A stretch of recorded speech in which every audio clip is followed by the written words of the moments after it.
The sun had only just begun to stretch its golden arms across the sky when little Anna pushed open the creaking cabin door and stepped into the cool morning air. She was a girl of only 10, an orphan left behind by the cruel hands of fate, her parents taken by fever and her kin scattered far beyond the horizon. The log cabin where she lived had once been her father's pride, but now it stood lonely and half-forgotten at the edge of the wilderness. Every day was a battle against silence, hunger, and the weight of her own smallness in such a vast and dangerous world. Yet she endured, for deep within her chest there burned a fragile flame of courage that refused to die. She fetched water from the river, chopped wood with hands still tender, and hunted berries in the forest with eyes sharper than her years. It was on such a morning, when the mist hung low and the river whispered with the voices of dawn, that she saw something that made her heart stop. On the far bank, half hidden by reeds, was a girl not much older than herself. The stranger's dark hair clung wet to her cheeks, her dress torn, and she limped as though every step was pain. Anna froze, for she had heard stories, whispered by travelers about the natives who roamed these lands, fierce riders who could vanish into trees like shadows. Fear told her to run back to her cabin and bolt the door, but compassion anchored her feet to the ground. The girl across the river stumbled, nearly falling into the rushing water, and in that instant Anna's heart made the choice her mind could not. She scrambled down the bank, her bare feet slipping on the stones, and stepped into the icy current. The water bit at her skin, but she pressed forward, calling softly though the other girl could not understand her words. Step by step, Anna fought the river until she reached the stranger and slipped, her small arm around her waist, steadying her against the pull of the current. Together they waded back, two children from different worlds bound by need. When they reached the shore, Anna guided the limping girl onto the grass and laid her down gently, breathing hard but smiling with relief. She did not know the girl's name, nor why she had been hurt, but she knew she could not leave her alone. For the first time in years, the cabin would no longer hold just one heartbeat it would shelter to. Anna hurried the limping girl inside the cabin, glancing nervously over her shoulder, as though the trees might suddenly spill forth with unseen eyes. The wooden door creaked shut, and she guided the stranger to a rough straw bed in the corner. The girl's face was pale, her lips pressed tight against the pain in her leg, and beads of sweat glistened on her brow. Anna fetched a rag dipped in cool water from the bucket and pressed it gently against her forehead, whispering words of comfort though she knew the girl could not understand her tongue. The cabin, once so empty, felt alive with purpose as Anna tore an old cloth into strips and carefully wrapped the injured leg, tying the knots with trembling fingers but a steady heart. The native girl watched her every move with wary eyes, suspicion and gratitude warring across her face. But when Anna smiled and placed a piece of bread in her hand, the tension melted just a little. They ate in silence, two orphans of fate brought together by the river. Outside, the wind rustled through the tall grass, carrying with it a sense of unease. Anna knew that someone must be searching for this girl family, perhaps, or warriors. She tried not to think of what might happen if they discovered her sheltering one of their own, for tales told by passing settlers were filled with both fear and blood. Yet her heart told her she had done the right thing, and for the first time in so long, she did not feel entirely alone. As night crept across the sky, Anna lit a small lantern, and the two girls sat quietly by its glow. The native girl traced shapes in the dirt floor with her finger, humming softly in a language Anna could not recognize. And though they could not share words, their hearts spoke a language older than speech, the language of kindness, of wounds tended, of bread broken between strangers. When sleep finally claimed them, Anna lay curled on the floor beside the bed, her dreams filled with the sound of hooves echoing faintly in the distance, though she did not know if it was memory or warning. At dawn,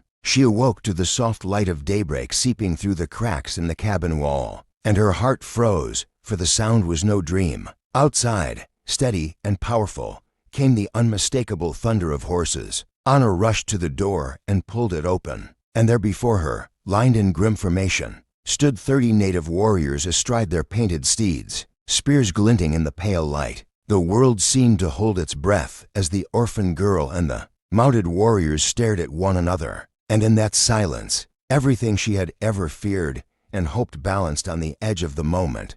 Anna's breath caught in her throat as the horses snorted clouds of mist into the morning air, their hooves pawing at the earth with restless energy. 30 pairs of sharp eyes bore down on her, each warrior's face marked with paint, each hand steady upon spear or bow. At their center sat a tall figure adorned with a sweeping feathered headdress, his expression carved from stone, unreadable and grave. For a moment, Anna thought of running back inside, but she remembered the girl resting in the cabin, the one she had pulled from the river and bandaged with her own hands. If these warriors had come for her, then hiding would only bring greater danger. With her small fists trembling at her sides, she stepped out onto the porch, the morning chill biting her bare feet. She felt so small compared to the wall of riders before her, yet she lifted her chin, forcing courage into her stance. A murmur passed through the warriors as their chief raised a hand, and the line of horses stilled. His dark eyes locked with hers,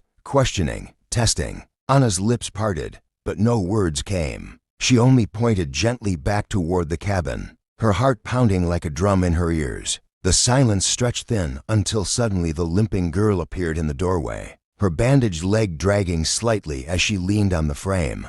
Gasps rippled among the riders, and Anna realized they were seeing someone precious to them. The girl raised her hand weakly and spoke in her own tongue, her voice breaking but determined. Though Anna could not understand, she felt the meaning the girl was telling them of the help she had received, of the small orphan who had chosen mercy instead of fear. Slowly, the chief dismounted, the feathers of his headdress brushing against the rising sun. He walked toward the cabin, his presence heavy, his steps deliberate. Anna stood frozen, but she did not retreat. When he stopped before her, his gaze softened ever so slightly as he looked past her at the wounded girl inside. Then he looked down at Anna, studying her as though weighing her heart. The air was thick with unspoken meaning, the silence broken only by the soft breath of the horses. For the first time in her life, Anna felt the weight of destiny pressing upon her shoulders, as though this single dawn would decide the shape of all her days to come. Anna's heart pounded,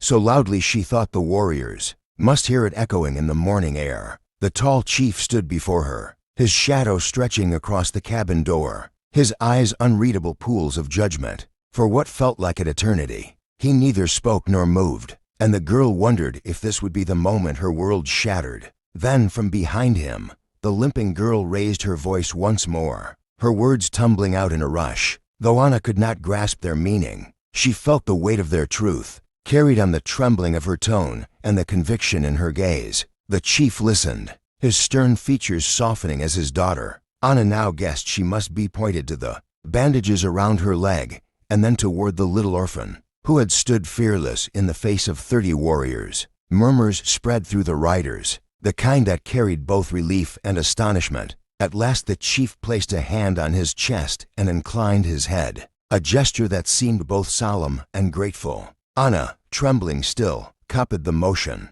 bowing her head slightly, though her knees felt weak beneath her. The tension in the air loosened, like a storm cloud drifting apart to reveal a gentler sky. One of the warriors dismounted and handed the limping girl a blanket, while others lowered their weapons. The horses shifted, calmer now, no longer pawing the earth with threat but with patience. Anna could hardly believe what her eyes beheld. She had not only survived the encounter, but had earned the respect of men and women she had been taught to fear. The chief spoke again, his deep voice rolling like thunder softened by distance, and though she could not catch the words, he placed his hand lightly on her shoulder, a sign of honor, of acceptance. Tears stung Anna's eyes, for in that touch she felt something she had long been starved of, recognition, as though she truly mattered in the vast, lonely world. When the warriors finally turned their horses to leave, the limping girl remained, resting against the doorway, as though reluctant to be parted from the one who had helped her. Anna knew then that this was not an ending, but the beginning of something far greater. Alone no more, she stood in the rising dawn, watching the warriors disappear into the trees, her heart alight with the fragile spark of hope. She whispered to herself that her parents would have been proud, and with a faint smile, she stepped back into the cabin, ready to face whatever tomorrow might bring.